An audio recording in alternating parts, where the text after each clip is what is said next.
श्री स्वामी समर्थ, जय जय स्वामी समर्थ. तर आता मार्गशीर्ष महिना सुरू झालेला आहे. तर काही महिला मार्गशीर्ष महिन्यामध्ये गुरुवारचे व्रत करतात, ते पण महालक्ष्मीसाठी. महालक्ष्मी आपल्याला प्राप्त हो आणि ते सुख समृद्धी लाभो यासाठी ही पूजा करत असतात. तर ही पूजा कशी करायची व का करायची आजच्या व्हिडिओमध्ये आपण पाहणार आहोत. तर यंदा मार्गशीर्ष महिना 21 नोव्हेंबर 2025 पासून सुरू झालेला आहे. या महिन्यात 4 मार्गशीर्ष गुरुवार आहेत. तर गुरुवारी महिला महालक्ष्मीची पूजा करून उपवास करतात.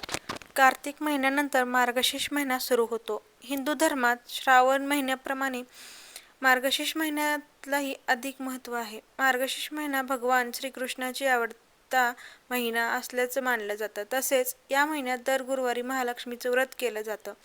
धार्मिक मान्यतेनुसार या व्रतामुळे भक्तांना वैभव, यश, समृद्धी आणि लक्ष्मीदेवींची कृपा प्राप्त होते. यासाठी दर गुरुवारी घरात घट मांडून महिला महालक्ष्मीची पूजा करून उपवास करतात.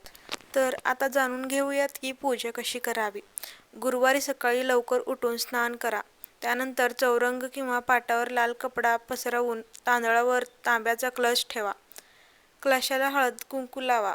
कलशाच्या आत पाणी घालून त्यात दुर्वा, नाणं, सुपारी टाका. कळसाला विड्याची पानं किंवा आंब्याची पाने पंचपत्री कलशावर ठेवा. त्यानंतर त्यावर श्रीफळ ठेवा. पाटावरती लाल कपड्यावर तांदूळ पसरवून कलशाची